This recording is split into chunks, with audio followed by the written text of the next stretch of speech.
History's greatest builders often worked in total anonymity. We know the empires, but not the minds who engineered their success. This video introduces you to the ghost architects, the brilliant individuals whose innovations laid the foundations for civilization, yet were erased from our records. You will gain a truer understanding of power and progress, learning how our modern world was secretly shaped by these forgotten figures. How did an unknown engineer design a water system that rivals modern cities? Who was the legal scholar behind a famous code of laws? By uncovering their stories, we explore the very nature of genius and collective achievement. What does it mean to build a legacy that outlives your own name?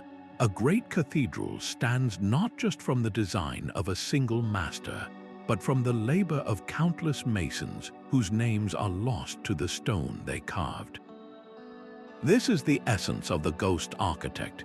These were not merely skilled laborers, they were brilliant innovators whose foundational ideas became so woven into the fabric of civilization that their own identities frayed and vanished from the record.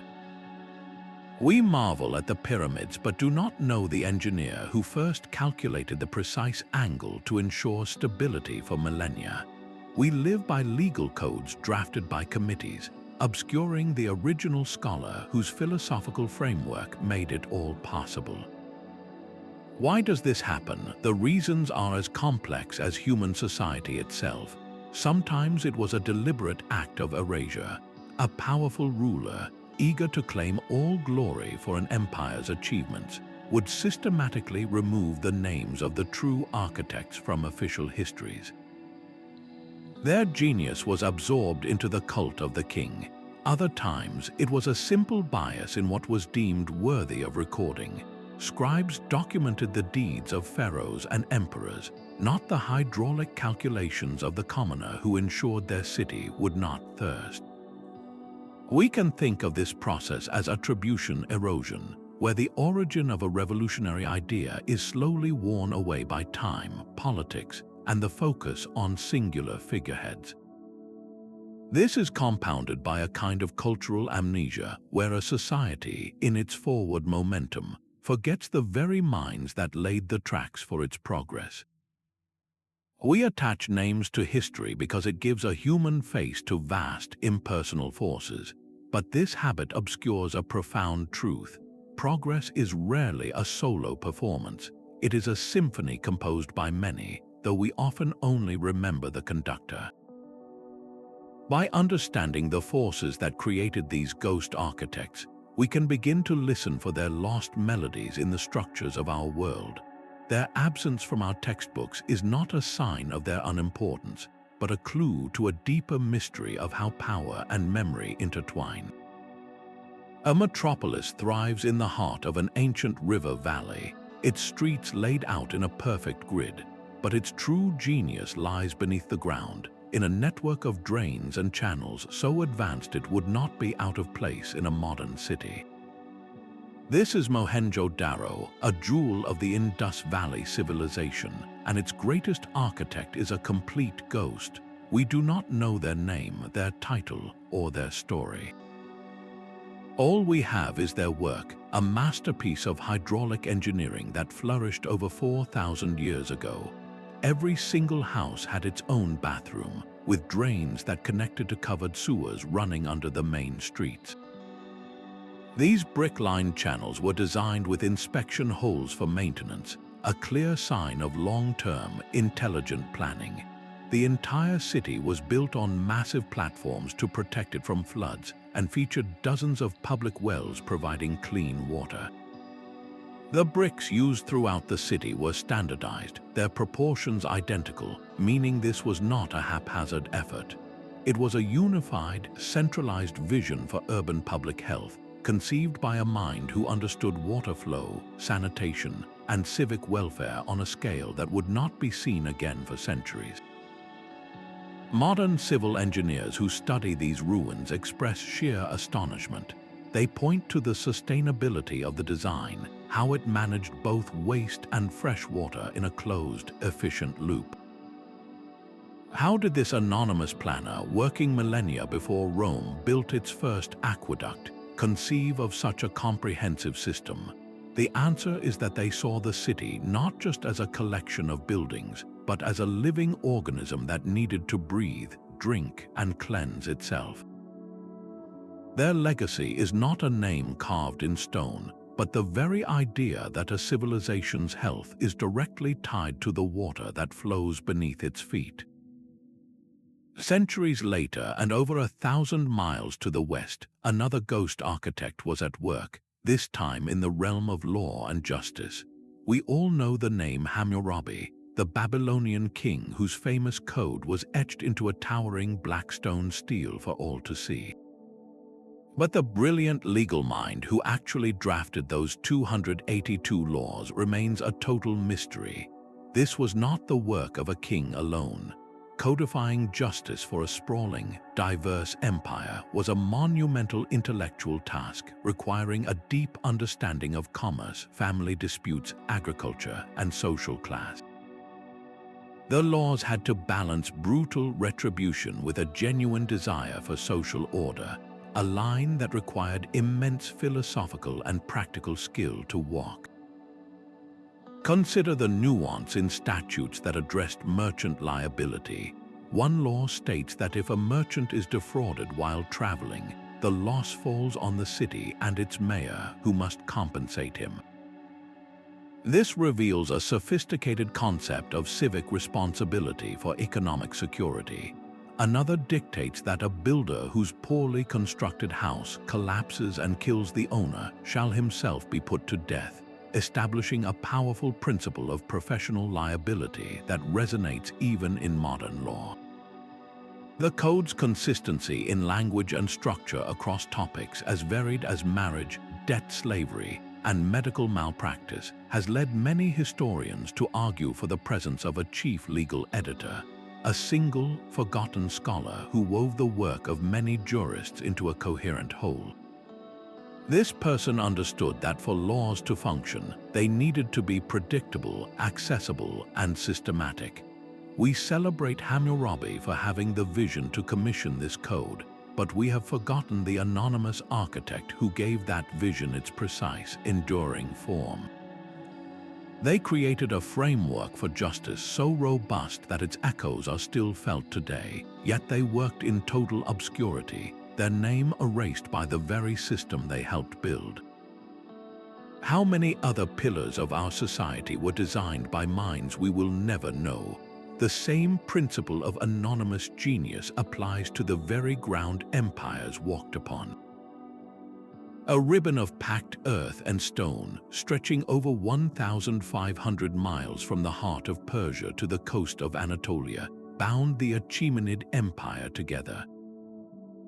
This was the Royal Road, and the mind who first charted its perfect, practical course is a ghost.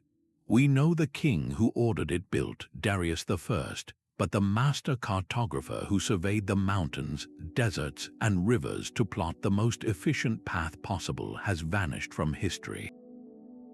This was not a simple dirt track, it was a sophisticated logistical spine.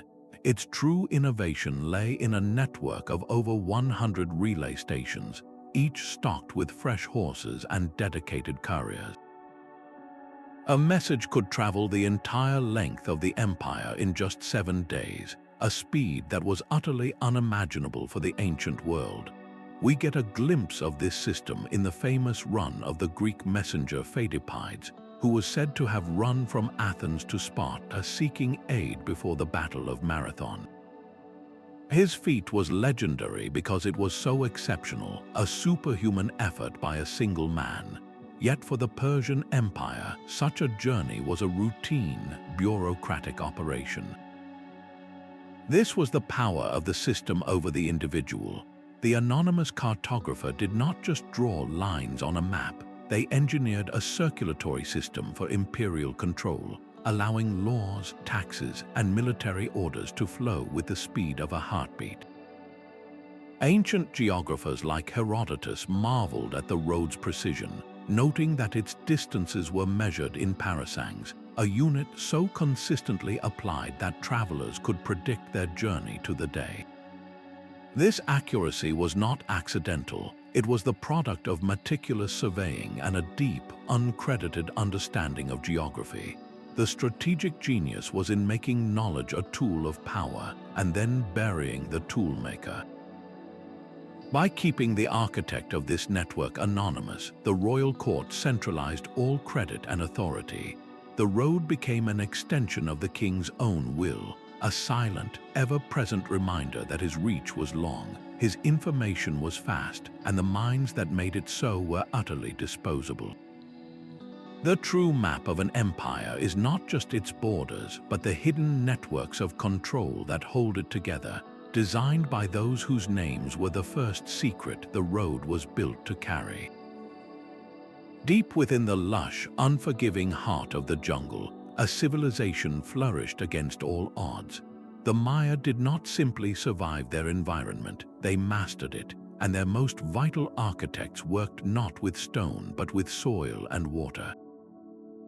We know the names of kings and the dates of battles carved on stelae, but the brilliant agriculturalists who designed the very systems that fed millions are complete ghosts. Their legacy is etched into the land itself. In cities like Tikal and Karakol, archaeologists have uncovered vast networks of raised fields, intricate canals, and miles of stone terracing that transformed swampy lowlands and steep hillsides into some of the most productive farmland of the ancient world. These were not random garden plots, they were sophisticated, large-scale bio-engineered landscapes. The raised fields were essentially artificial islands built in wetland areas. By piling up nutrient-rich muck from the swamps, these farmers created elevated planting beds that stayed warm, drained well, and were surrounded by canals that teemed with fish and aquatic life. This system was a closed loop of fertility. The canal muck was used to fertilize the fields, and the crops themselves helped stabilize the soil. In the hilly regions, they carved the slopes into wide, flat terraces held by stone walls, which prevented erosion and captured precious rainwater. Think of the sheer scale of experimentation this required. An unknown farmer generations ago had to observe, to test, to fail, and to succeed with different crops, different water levels, and different soil compositions. They had to convince their community to invest immense labor into reshaping the very earth. Who was that first person who looked at a mosquito-infested swamp and saw a future breadbasket? Modern agronomists now study these ancient methods with a sense of urgency. They see in the Maya fields a blueprint for sustainable, intensive agriculture that does not rely on synthetic fertilizers or heavy machinery. These ancient systems produced enormous food surpluses year after year, supporting dense urban populations in a fragile tropical environment. The ghost architects of Maya agriculture understood something we are only now relearning, that working with an ecosystem is far more powerful than trying to dominate it. Their anonymous collective genius turned a challenge into their greatest strength, proving that the most profound innovations are often those that quietly, steadily feed the world. A revolution was forged in fire, yet no one recorded the name of the first smith. The leap from the Stone Age to the Bronze Age was one of humanity's most dramatic transformations, yet its architects are perhaps the most anonymous of all. We know the kings who wielded bronze swords, but not the quiet geniuses who first unlocked the secret of metal itself. This was not a single eureka, a moment, but a slow, painstaking dance with fire and earth, a series of chance discoveries refined over generations into a world-altering craft. Picture an ancient hearth, its stones stained with colorful minerals. A curious artisan might have noticed that under intense heat, certain greenish rocks, malachite, would weep beads of a strange, reddish, malleable substance. Copper, the first smelting, was likely a complete accident, a byproduct of a pottery kiln firing too hot or a campfire built on the wrong patch of ground. From that initial, bewildering observation, the real work began, trial and error on a colossal scale. How hot did the fire need to be? What kind of bellows were required? Which rocks yielded metal and which only produced useless slag? The critical breakthrough came when someone, somewhere, experimented by adding a different kind of rock to the mix, a tin ore. The result was not just copper, but an entirely new material, bronze, an alloy that was harder, stronger, and held a sharper edge than anything that had come before. This was the birth of materials science. Archaeologists find the evidence not in grand tombs, but in the unglamorous remnants of these early workshops, piles of slag, broken crucibles, and the faint outlines of furnace pits. These sites were the ancient equivalent of advanced research laboratories, places of intense specialization and guarded knowledge.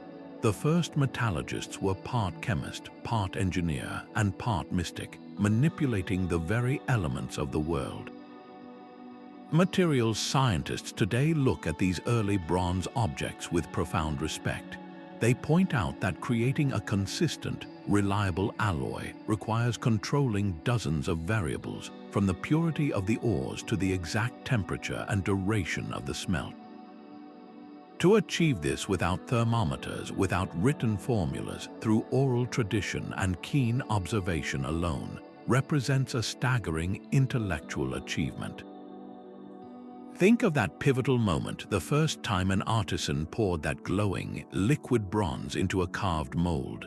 They watched as the molten river of metal filled the shape, cooling into a perfect axe head or a spear point, an object that was both tool and weapon, art and power.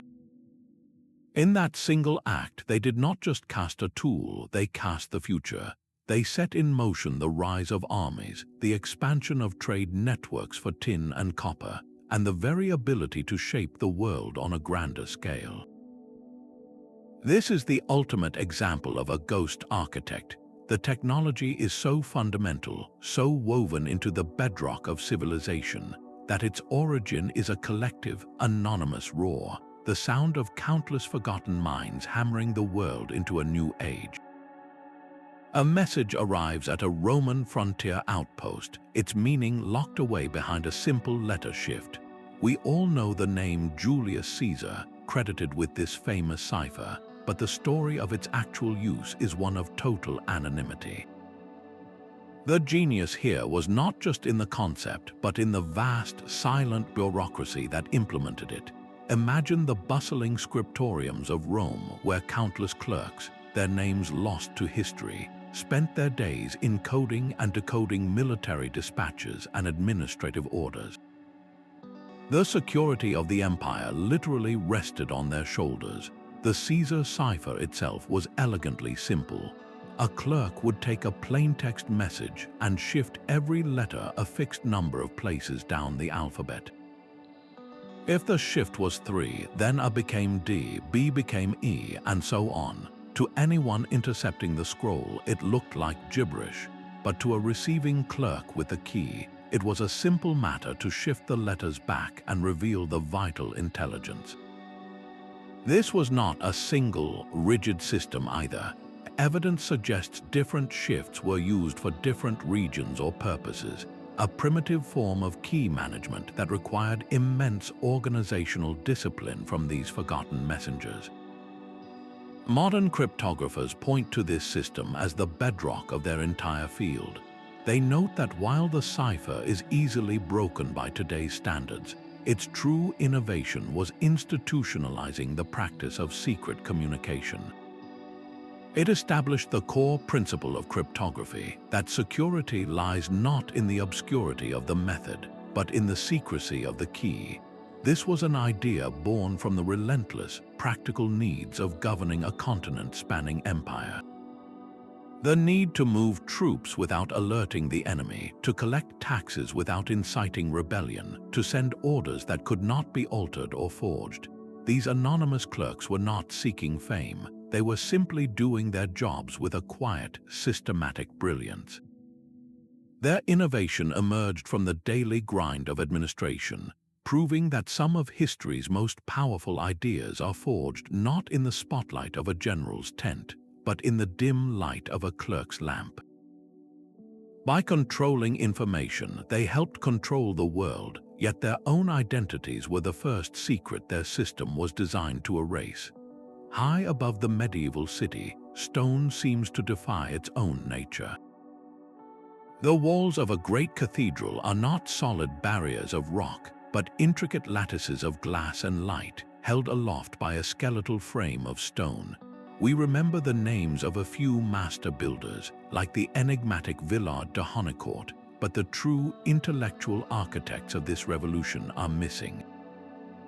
Who were the theorists who first calculated the precise angles and counter-thrusts that made such miracles possible? Their names are lost, but their genius is written in the very bones of the building.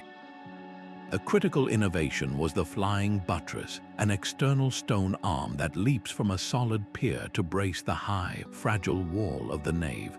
This was not just a decorative flourish, it was a brilliant solution to a physics problem. The immense weight of the stone roof and the outward thrust it generated could now be channeled away from the walls, down through these external stone arcs and into the ground. This single idea allowed the walls to become thin, to be punctured by enormous stained glass windows that flooded the interior with colored light. Inside, the ribbed vault completed the system. Instead of a solid, heavy ceiling, a web of slender stone ribs arched overhead, distributing the load along specific, elegant lines to the columns below. This created a structure that was both incredibly strong and visually light, a cage of stone that captured space itself. Medieval manuscripts sometimes allude to the geometric secrets behind these forms, referring to the sacred ratios and compass-drawn patterns that govern the design. These were not written as textbooks, but as cryptic notes passed from master to apprentice, a body of knowledge so precious it was often protected by oral tradition alone. Can we truly separate the art of the cathedral from its engineering? The emotion evoked by that soaring space is a direct product of a hidden mathematical triumph. The anonymous theorists understood that beauty was not an addition to the structure.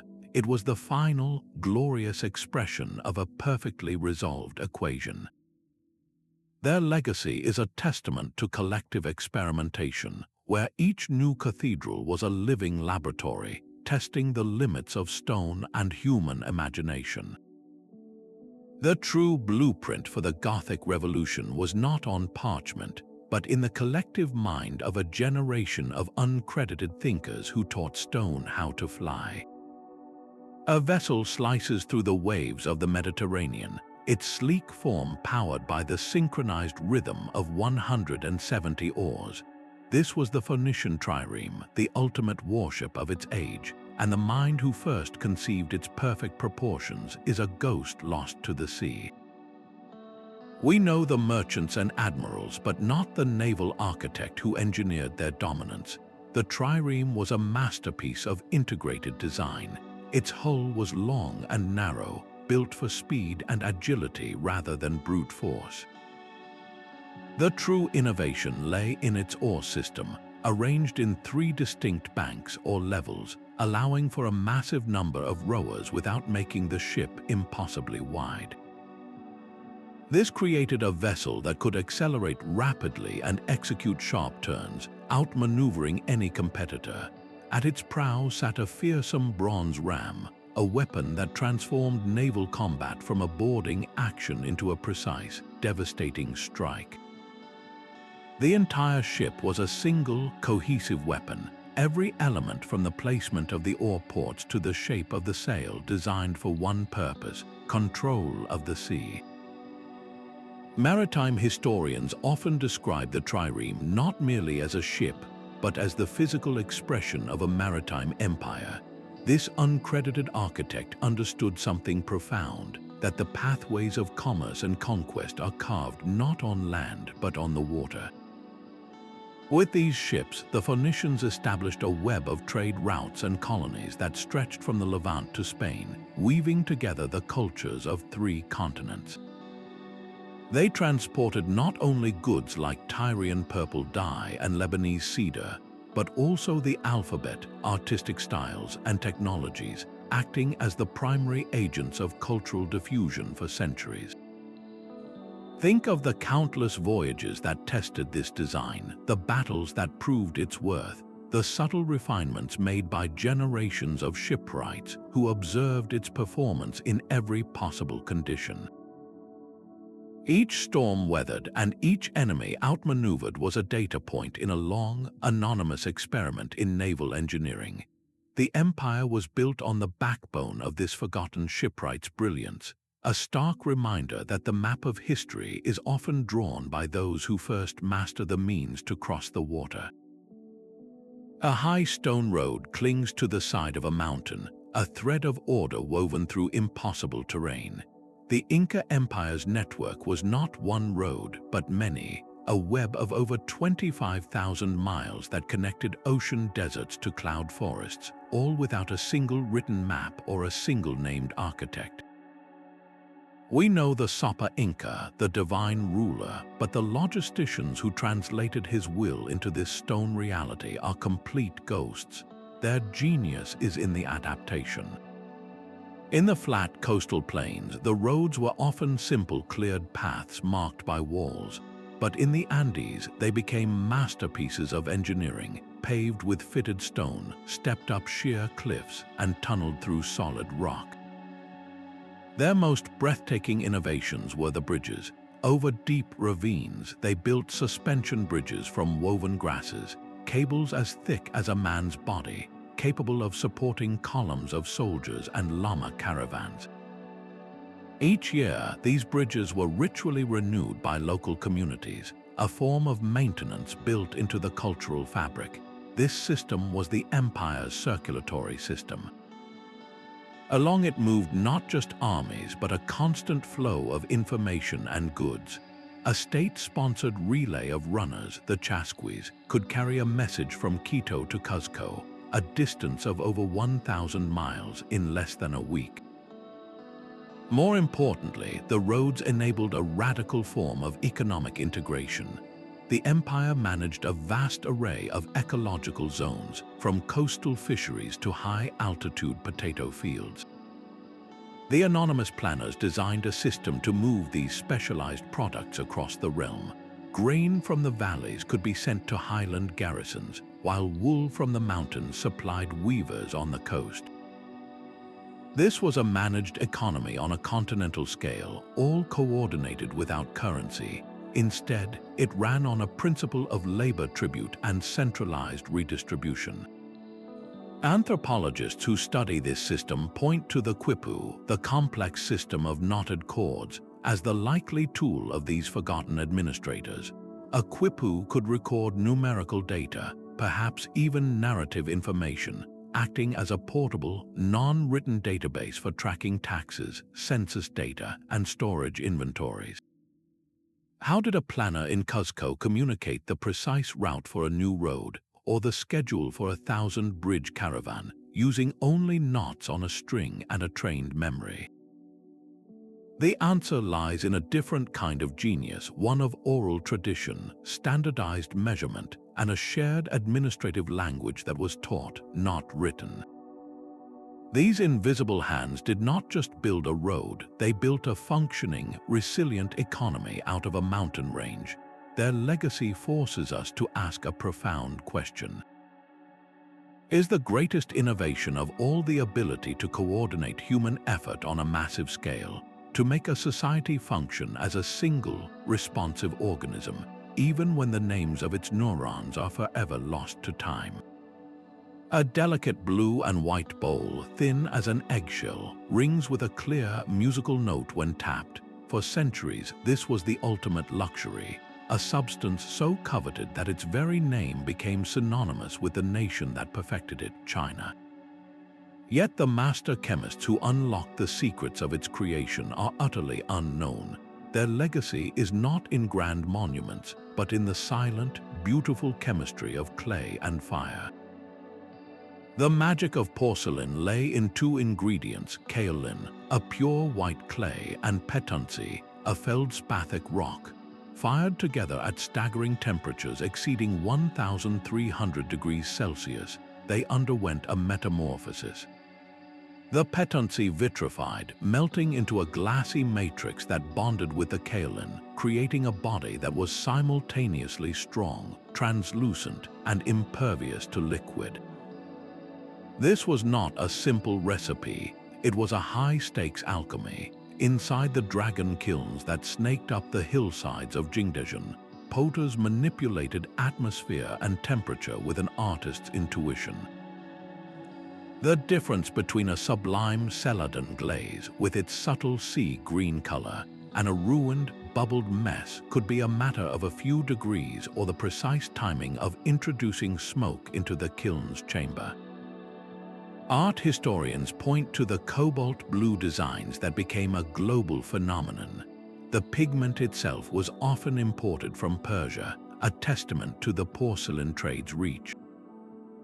The motifs, however, from mythical dragons to delicate landscapes, were purely Chinese, making each piece a cultural conversation. This was more than art, it was a supreme technological advantage. The demand for this ceramic marvel created immense wealth, fueling the Chinese economy for generations. Caravans carried it along the Silk Road, where it was worth its weight in gold, and later, European aristocrats built entire rooms to display their collections, a phenomenon known as the porcelain craze. The true value, however, was in the knowledge. A secret so closely guarded it remained a mystery to the outside world for over 1,000 years. We drink from mugs and place vases on our shelves without a second thought. But have you ever considered the sheer volume of failed experiments, the countless cracked pots and discolored glazes that paved the way for that perfect cup? The ghost chemist in their smoky workshop was not just making a beautiful object, they were pioneering a branch of materials science, their anonymous hands shaping both clay and the very flow of global commerce. A perfect grid of marble and ambition rose from the Mediterranean shore, a city built not from gradual growth but from a single, brilliant blueprint. Alexandria was the brainchild of Alexander the Great, but the mind who translated his vision into stone and street is a ghost. This unnamed urban planner designed more than a city, they engineered an intellectual engine. Two grand boulevards, each 100 feet wide, crossed at the city's heart, creating a vast, open public space that encouraged movement and assembly. The city was divided into distinct districts, separating the bustling royal quarter from the quiet residential areas and the sacred necropolis, a clear attempt to impose order on urban chaos. At the center of this grand design sat the Great Library and its accompanying Mausoleum, a temple to the Muses. Its placement was no accident. It was the city's intellectual and spiritual core, deliberately situated to attract the finest minds of the known world. Archaeologists studying the foundations have found evidence of a master plan so detailed it suggests the use of pre-construction blueprints, a level of foresight rare for the ancient world. The wide, straight streets did more than just look impressive, they facilitated control. Troops could be moved quickly to quell unrest, and the grid layout made the population and their activities easily observable. Yet this same design also fostered the very exchange of ideas that made Alexandria legendary. Scholars from Greece, Egypt, Persia, and Judea could walk those broad avenues, meeting and debating in the agoras that the plan deliberately created. How does the layout of a street influence the thoughts of the people who walk it? Can a straight, wide road open the mind as effectively as it moves an army? The invisible designer of Alexandria understood that the architecture of a city is the architecture of thought itself. By creating a space that was both orderly and open, they built a physical vessel capable of holding the chaotic, brilliant ferment of Hellenistic culture. The city itself became a university, its streets the hallways and its public squares the classrooms, all guided by the hand of a planner whose name we will never know, but whose design forever shaped the course of Western knowledge. The true power of an empire was often held not by the man who ruled it, but by the hands that organized its memory. In the heart of ancient Nineveh, King Ashurbanipal boasted of a library to contain the world, a collection of over 30,000 clay tablets and fragments. But the king was a collector, not a curator.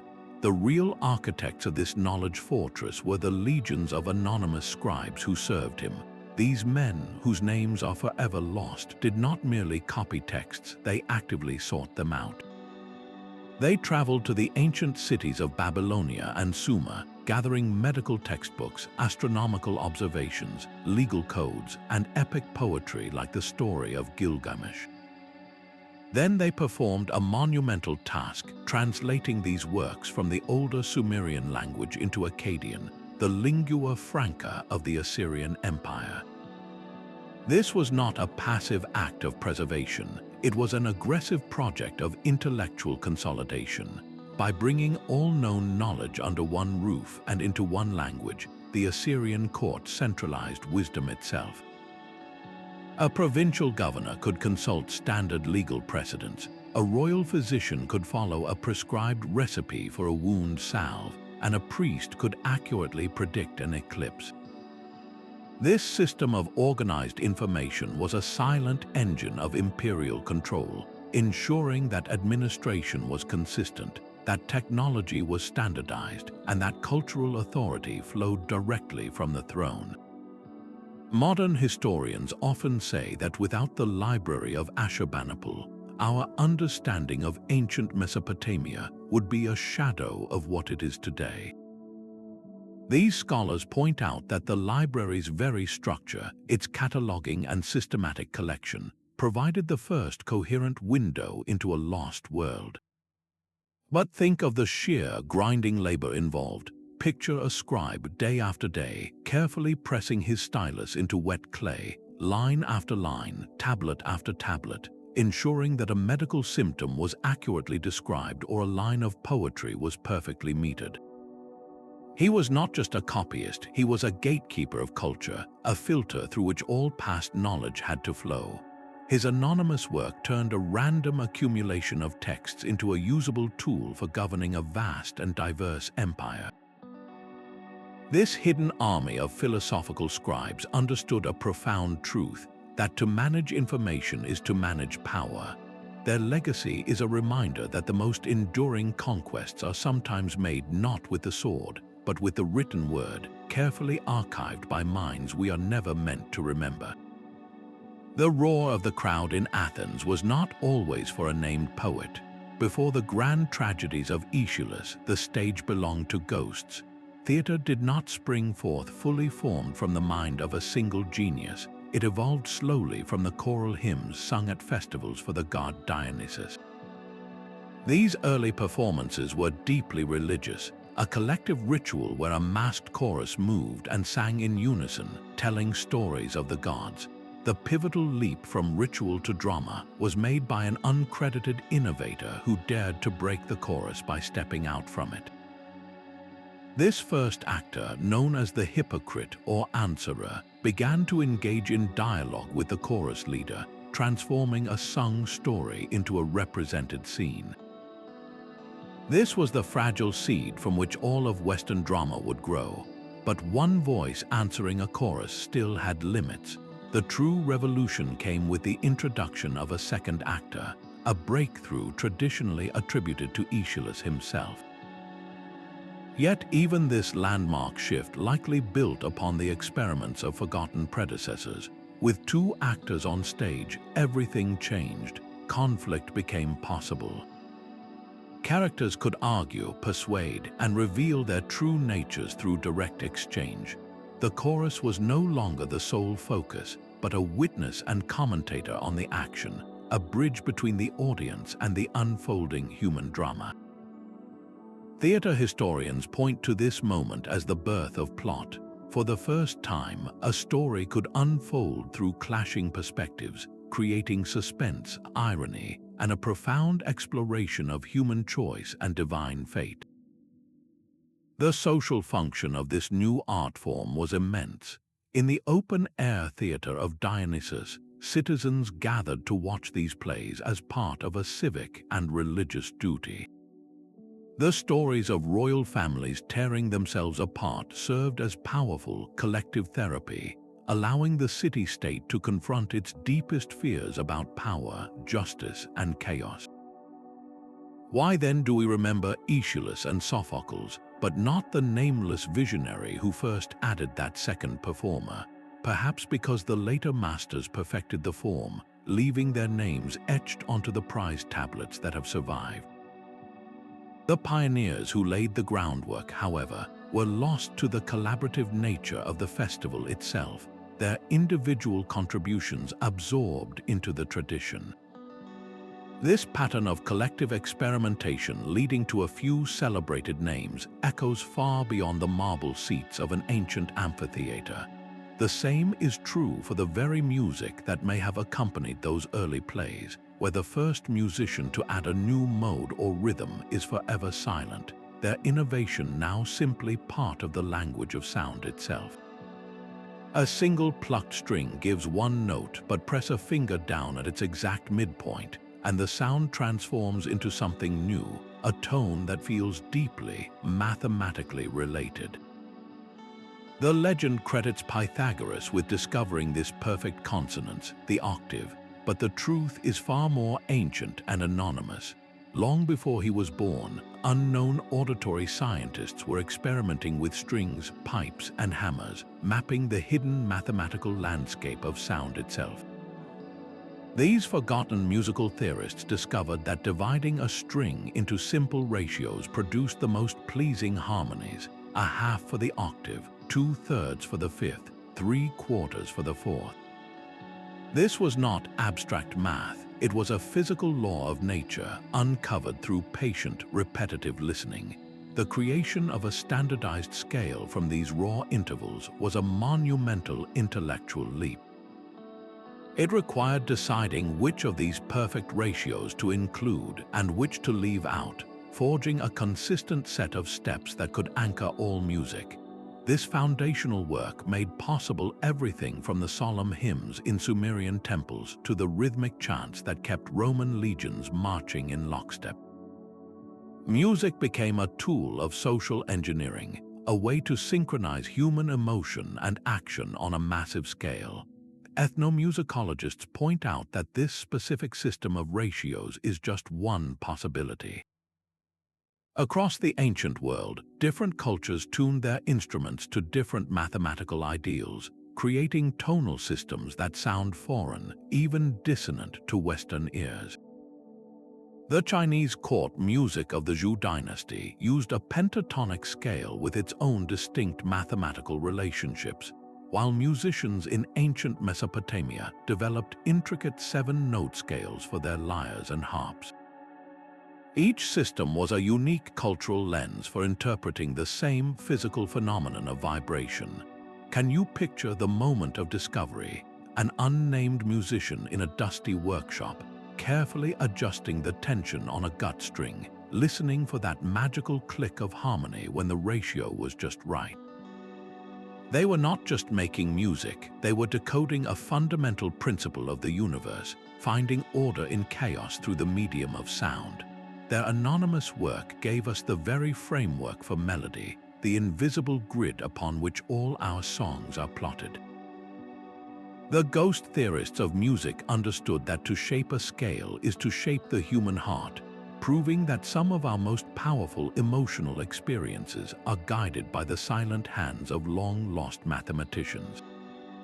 The same patient genius that built cathedrals and roads also transformed the very grass beneath our feet. The shift from hunting to farming, the Neolithic Revolution, was not declared by a king or engineered by a known scholar. It was quietly orchestrated by generations of lost agricultural botanists. Their laboratory was the field, and their experiment lasted for centuries. Wild wheat, for instance, had a brittle stalk, a trait that helped it spread its seeds on the wind. An observant forager, perhaps a woman gathering wild grains, would have noticed the rare plant with a mutation, a tougher stalk that held onto its seeds. By deliberately selecting and sowing those seeds, these first farmers began a slow, deliberate breeding program that fundamentally altered the plant's genetics. They were unwitting geneticists guiding evolution by hand. This was not a one-time discovery, but a relentless process of observation and selection, refining barley for larger kernels and rice for easier threshing, creating the stable, high-yielding crops that would become the bedrock of civilization. Geneticists studying ancient DNA can now trace this journey in the genomes of our modern food. They point to specific genes related to seed dispersal and dormancy that show clear signs of this ancient human-directed selection. The change in the plants was mirrored by a tectonic shift in human society. A nomadic band following herds and seasons could now put down roots. The abundance of stored grain allowed for population growth, for specialization of labor, and for the emergence of villages, then towns, then cities. But this new world demanded a new kind of patience. Can you fathom the mindset of those first farmers? They planted seeds they would not see mature, investing labor in a future they might not live to see, all based on a belief in a cycle they were only beginning to understand. Their innovation was not a sudden flash, but a legacy passed from parent to child, a cumulative project where each generation added another layer of knowledge. These ghost botanists forged our world not with a single breakthrough, but with the quiet, persistent act of tending a single plant, season after season, for 1,000 years. Their anonymous work feeds us still, a timeless reminder that the most vital discoveries often grow from the deepest roots. A human skull from 5,000 years ago bears a clean, circular hole, its edges smoothed by the gentle regrowth of living bone. This is not an injury, but a surgery, an act of prehistoric medicine known as trepanation. The anonymous surgeons who performed these operations possessed a terrifying, intimate knowledge of their craft. Their tools were not of polished steel, but of sharpened obsidian, flint, or even a simple, abrasive stone used to grind away the cranial vault over hours of painstaking work. The very existence of this procedure shatters our assumptions about ancient medicine. It was not mere superstition. Archaeological evidence shows these practitioners understood they had to avoid the major blood vessels lining the skull's interior, and they likely used some form of natural antiseptic, perhaps a poultice of herbs or honey, to prevent the inevitable infection. The most astonishing fact is not that they attempted this, but that their patients so often lived. That regrown bone around the surgical margin is irrefutable proof of survival, a testament to both the patient's resilience and the surgeon's startling skill. Medical historians who study these skulls express a profound respect for these forgotten practitioners. They point out that trepanation required a steady hand, a deep, if unrecorded, understanding of anatomy, and the courage to intervene directly in the seat of human consciousness. The motivation remains a mystery, perhaps an attempt to relieve the pressure of a head injury, or to release what were thought to be evil spirits causing madness or seizures. Can you fathom the immense trial and error that must have preceded that first successful operation? The chain of anonymous individuals who observed, hypothesized, and dared to act, learning from every tragic failure until they achieved a technique that allowed a person to walk away from a hole in their head. This uncredited bravery reveals a fundamental truth about the healing arts. They do not spring from a single textbook or a lone genius. but from a vast, dark ocean of unrecorded experimentation. Each successful surgery, each patient who lived, was a data point in a collective, anonymous project to push back against suffering and death, a project whose earliest architects we will never know by name. A dark shadow creeps across the face of the moon, an event meticulously noted on a damp clay tablet in ancient Mesopotamia. For centuries, the Babylonian astronomer priests tracked these celestial omens with a chilling precision, yet the names of the individual sky watchers have been completely erased by time. Their legacy survives in thousands of cuneiform tablets, which document not just the occurrence of lunar and solar eclipses, but the very minute they began, the direction of the shadow's travel, and the planets visible in the sky that night. This was not casual stargazing. It was a state-sponsored, systematic project of data collection on a scale that would not be matched for over 1,000 years. The motivation was deeply woven into their worldview. To the Babylonian court, an eclipse was a direct message from the gods, a potential threat to the king's life and the stability of the entire empire. A predicted eclipse was a managed crisis. The king would step down, a substitute ruler would be temporarily installed to bear the divine wrath, and the court astronomers would watch the skies, ensuring the ritual and the cosmos unfolded according to plan. This urgent need to anticipate celestial danger drove them to uncover a profound pattern, the Saros cycle. They realized that eclipses repeat in a pattern of approximately 18 years and 11 days, a discovery that allowed them to predict future events with startling reliability. Modern astronomers today speak of these clay tablets with a sense of awe. They point out that the Babylonian data is so accurate that scientists now use it to measure the long-term slowing of Earth's rotation, a tiny deceleration that adds milliseconds to our day over centuries. These anonymous observers provided a foundational dataset for all of astronomy, a bedrock of empirical fact upon which later Greek and Indian mathematicians would build their theories. What drove these uncredited minds to such obsessive, precise recording? Was it purely fear of the gods, or was there a flicker of a more modern impulse? A simple, burning need to understand the clockwork of the universe for its own sake. They sat in their temples night after night, tracing the silent dance of shadows, their names forgotten, but their numbers forever etched into the history of science. A 4,000-year-old papyrus holds the secrets of Egyptian geometry, yet its author was merely a messenger. The scribe Amos copied the rind mathematical papyrus from works he himself described as ancient, meaning the true mathematical architects who first solved these problems are ghosts. This document is not a theoretical treatise, it is a practical handbook filled with problems that a functioning state required. It demonstrates how to calculate the area of a field, the slope of a pyramid side, and the volume of a granary. One problem asks how to determine the area of a circular plot of land. The solution given is to subtract 1/9 of the diameter and then square the result, a method that provides an incredibly close approximation for the value of pi. This was not abstract curiosity, it was essential for taxation, for fair land distribution after the Nile's annual flood washed away boundary markers, and for the very stability of the kingdom. Every pyramid that still stands is a monument to this applied geometry. Its perfect angles a testament to calculations made by surveyors whose names are lost to the desert wind. Historians of mathematics point out that these practical needs were the cradle of theoretical thought.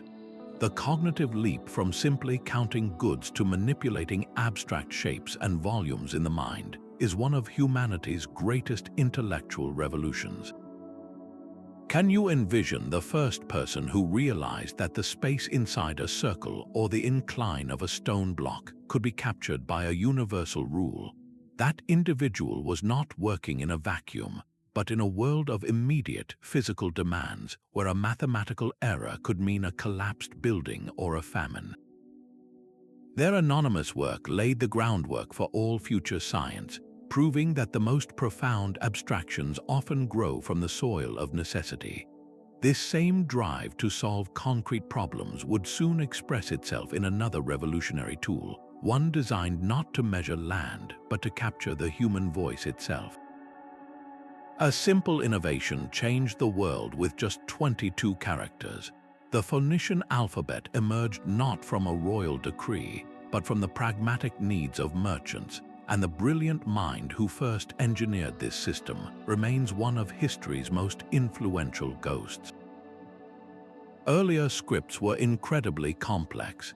Cuneiform used hundreds of wedge-shaped signs, and Egyptian hieroglyphs mixed pictograms with sound signs in a system that required years of dedicated study to master. The Phoenician breakthrough was radical simplification.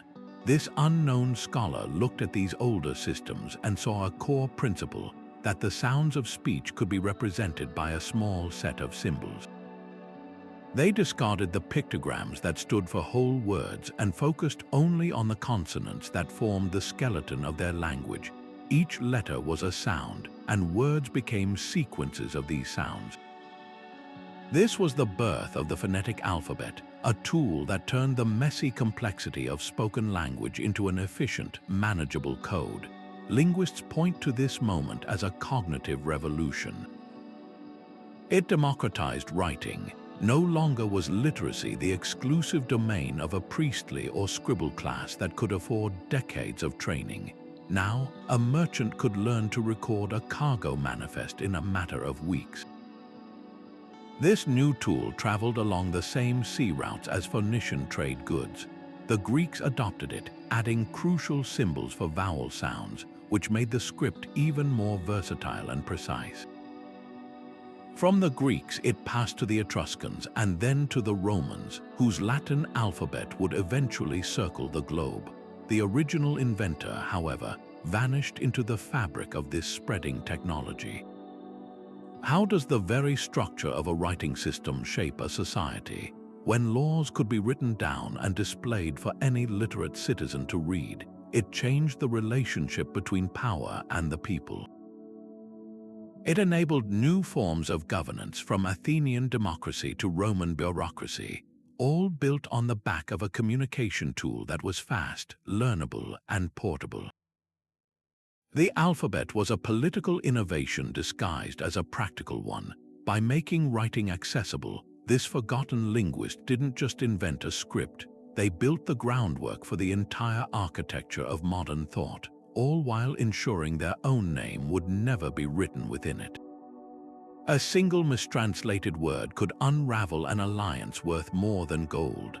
Along the endless caravan routes of the Silk Road, empires communicated through ghosts, the multilingual interpreters whose names are absent from every treaty they made possible.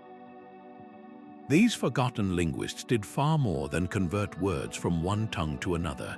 They translated entire worlds of custom, law, and intention between China, Persia, Rome, and the steppe nomads. Their task was a high-wire act without a net. A Chinese merchant's concept of a binding agreement, sealed with a handshake and honor, had to be rendered into the precise, written legal language of a Roman contract. The subtle demands of a Central Asian Khan, couched in the poetic metaphors of his culture, needed to be framed in the direct, bureaucratic terminology of a Tang dynasty official. One wrong nuance, one misjudged form of address, could insult a sovereign and derail years of negotiation, turning a potential trade partner into a bitter enemy. Historians who study these ancient exchanges point to the interpreter as the most critical and most vulnerable link in the chain. These individuals possessed a rare form of intelligence, one that combined fluency in multiple languages with a deep, intuitive grasp of diplomacy and human nature. They were cultural cartographers, mapping the unspoken rules that governed how empires showed respect, expressed anger, and signaled trust. can you fathom the pressure of that role? Standing between two powerful rulers, your every syllable carrying the weight of peace or the spark of conflict, your own identity completely erased by the function you serve. Their success is measured in the silences of history, in the treaties that were signed, the caravans that moved unmolested, and the wars that never happened.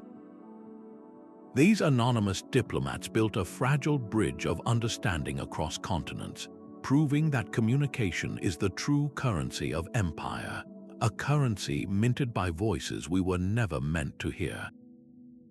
This silent, administrative genius would soon find another expression, not in the spoken word, but in the very paper it was written on. The very paper that carried the words of those Silk Road interpreters was itself a product of anonymous genius. A new, more efficient writing surface was emerging, one that would replace heavy bamboo strips and expensive silk.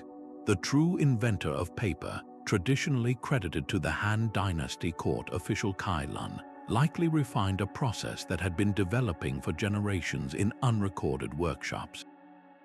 Early papermakers experimented with a messy, ingenious alchemy, boiling rags, old fishing nets, and tree bark into a pulpy slurry.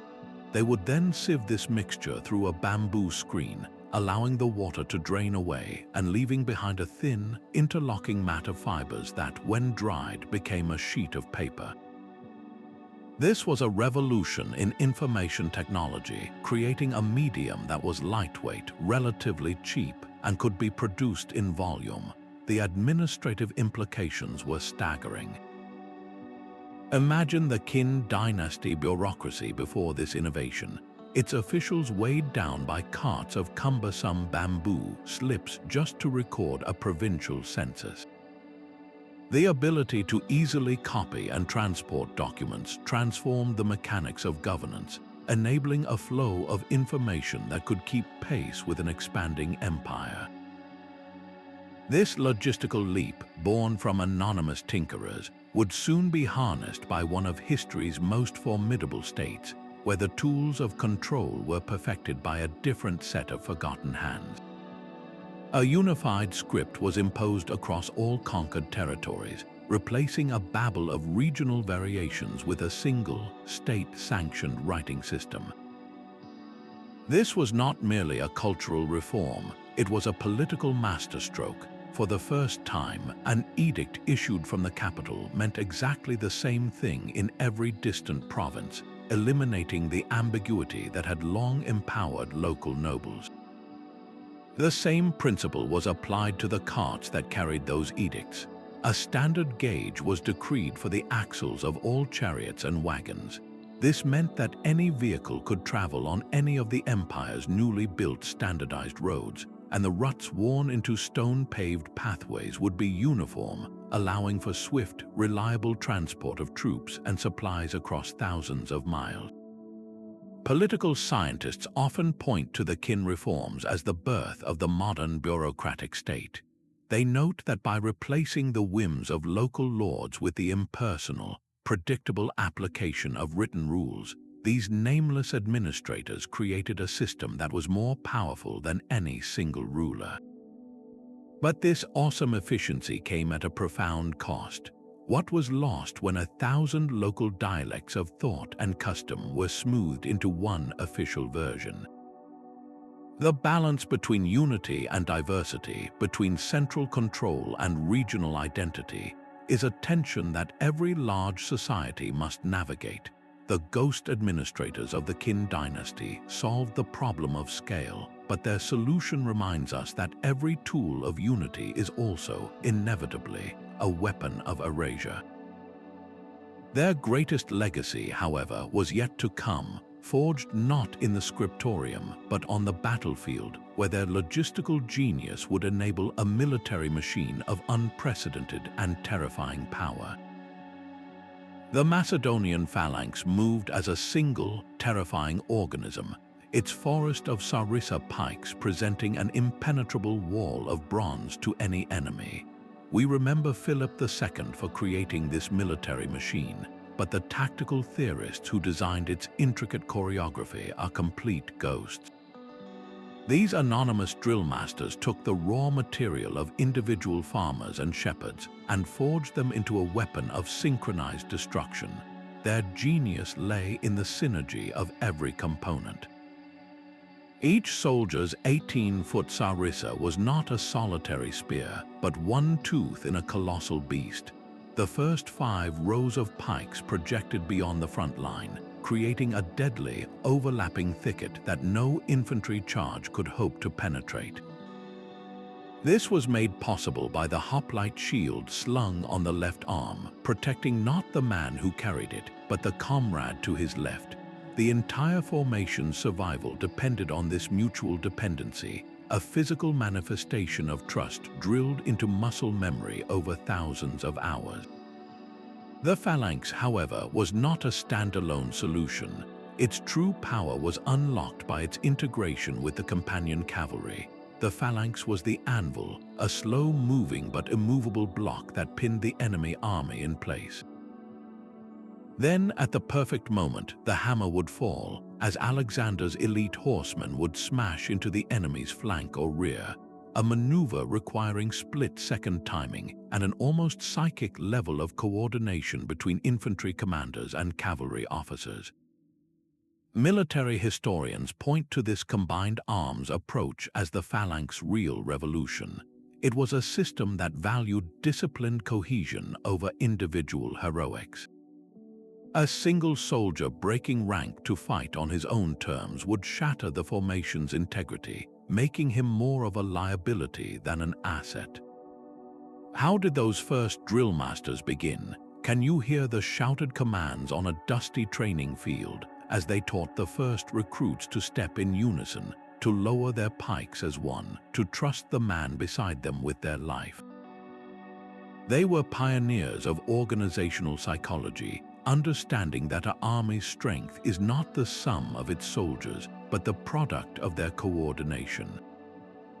This same principle, that systems triumph over individuals, would soon be applied not just to conquest, but to commerce, as other forgotten minds began engineering the very flow of wealth that funded these armies. A river of gold and silver now flowed with the stamp of a lion, a mark that transformed precious metal from a mere commodity into a sovereign promise. In the kingdom of Lydia, the very first coins emerged, yet the mint masters who engineered this financial revolution are missing from the historical ledger. These anonymous officials took a chaotic system of barter, where the value of a sack of grain might be debated against a goat or a piece of silver bullion, and imposed a stunning simplicity. They created standardized lumps of electrum, a natural alloy of gold and silver, each stamped with an official seal, often a lion's head. This was not just a new form of money, it was a new form of trust. The stamp meant the weight and purity were guaranteed by the kingdom, eliminating the need for merchants to carry scales and testing stones to every transaction.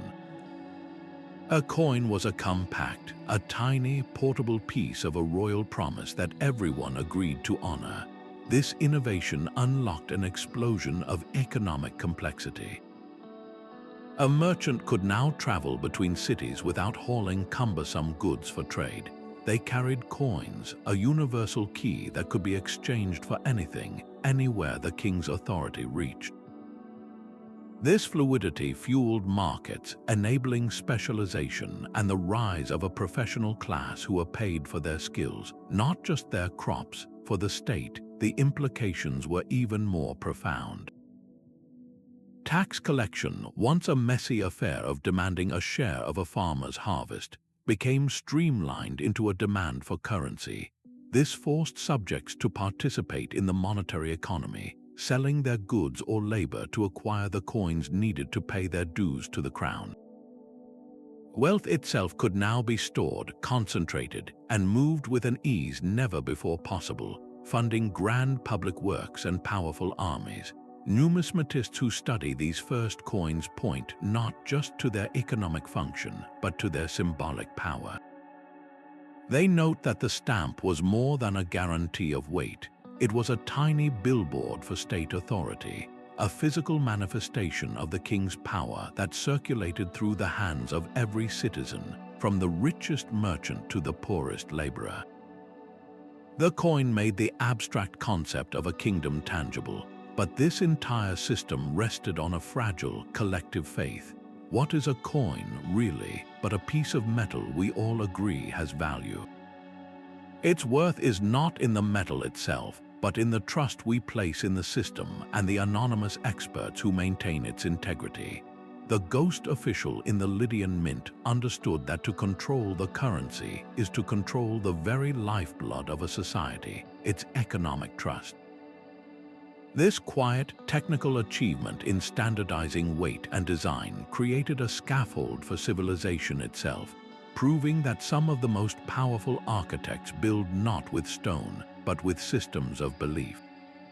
And just as these unseen hands shaped the flow of commerce, other anonymous minds were beginning to shape the flow of something equally powerful, the human desire for beauty and meaning. A simple wooden wheel and a length of yarn quietly redefined the global economy. The spinning wheel, a transformative machine that dramatically accelerated the creation of thread, has no known inventor. Its origins are a tangle of unrecorded improvements, likely beginning in India before the turn of the first millennium and slowly migrating westward. The core mechanism was an elegant leap. By connecting a hand-turned wheel to a spindle with a driving band, a single operator could now spin fiber into thread with a continuous, rapid twisting motion. This replaced the ancient drop spindle method, which was a slow, intermittent process. The increase in efficiency was not merely double or triple, but exponential. One person could now produce in a day what might have taken a week, unlocking a torrent of cloth that would wrap the world. Technology historians often describe this as a classic case of anonymous innovation diffusion. They note that such tools rarely spring from a single eureka, a moment, but evolve through countless small refinements by generations of artisans who saw a way to make a tedious task just a little bit faster, a little bit smoother. Can you picture the countless unnamed hands that adjusted the wheel size, perfected the tension of the drive band, or modified the spindle's design? Each was a ghost architect of the industrial age. This surge in textile production became a primary engine of empire. The demand for raw materials like cotton and dyestuffs fueled colonial expansion, while the trade in finished fabrics created vast wealth for mercantile companies and funded royal coffers across Europe and Asia. The cloth itself became a form of power, a soft, pliable currency that could be traded for spices, silver, or human lives. The very rhythms of life changed in villages and towns as the hum of the spinning wheel became the background music of a new economic reality, setting the stage for the mechanized factories of the Industrial Revolution. This pattern of a tool transforming society while erasing its creator is a thread that runs through history, connecting the spinning wheel to another realm of anonymous genius, one that satisfies a more immediate human need. A forgotten jar of grain left in the rain, a skin of milk carried in the sun. These were the unlikely laboratories where our next ghost architects worked their magic. The discovery of fermentation was likely a series of happy accidents, but the anonymous culinary scientists who observed, replicated, and refined these processes transformed chance into one of humanity's most vital technologies. They were the first to harness an invisible world of microbes, guiding transformations that preserved nutrients, created entirely new flavors, and ultimately supported the rise of civilizations. Consider the leap from milk to cheese. A nomadic herder, perhaps storing milk in a pouch made from a sheep's stomach, would have found the liquid had curdled into something solid, tangy, and most importantly, long-lasting. The enzyme rennet from the stomach lining had done its work. but it was the person who tasted that strange curd and decided to try making it again who was the true pioneer. They learned to control acidity and aging, turning a perishable resource into a stable, portable source of fat and protein that could sustain a family through a harsh winter. The same invisible alchemy worked on grapes, yielding wine, and on grains, creating beer and bread. In each case, wild yeasts and bacteria consumed natural sugars, producing alcohol, acids, and carbon dioxide. This microbial workforce not only preserved the food but also pre-digested it, breaking down complex compounds and making vitamins and minerals more accessible for our bodies to absorb. Modern food scientists now study these ancient practices with renewed respect, pointing to the profound health benefits. The lactic acid in fermented vegetables like sauerkraut and kimchi creates an environment where harmful bacteria cannot thrive, while populating our gut with beneficial probiotics that aid digestion and strengthen our immune systems. These forgotten innovators were masters of food safety and nutritional enhancement millennia before we knew what a bacterium was. Their work created the caloric foundations for population growth and exploration. A barrel of sauerkraut could prevent scurvy on a long sea voyage, a wheel of hard cheese could feed an army on the march, and a batch of fermented dough could feed a growing city. How many other world-altering innovations began not with a grand plan, but with a curious mind confronting a fortunate mistake? The daily bread on your table, the cheese on your plate, these are the direct descendants of experiments conducted by nameless individuals who dared to taste the unknown. Their legacy is a quiet reminder that some of the most essential knowledge, the kind that truly feeds the world, was cooked up not in royal courts, but in the humble, unrecorded kitchens of our ancestors. A mountainside that should crumble instead stands firm, sculpted into a staircase of fertile green. These ancient terraces are a direct challenge to gravity itself, and the engineers who first carved this order from the slope are environmental ghosts. From the high Andes to the rice paddies of Southeast Asia, these uncredited planners solved one of humanity's most persistent problems: how to farm vertical land without watching the soil wash away in the next rain. Their foundational principle was the retaining wall. Built from stones fitted together without mortar or from packed earth, these walls did more than just hold back dirt. They created flat, stable planting beds on land that was otherwise unusable. Each wall acted as a brake against the relentless pull of erosion, catching soil and nutrients that would have been lost downhill. But the true genius of the system lay in its integration with water. The same anonymous engineers designed intricate networks of irrigation channels that snaked along the contours of the terraces. They mastered the gentle art of directing rainfall and spring water from the highest level to the lowest, ensuring every plot received its share without being scoured by a destructive torrent.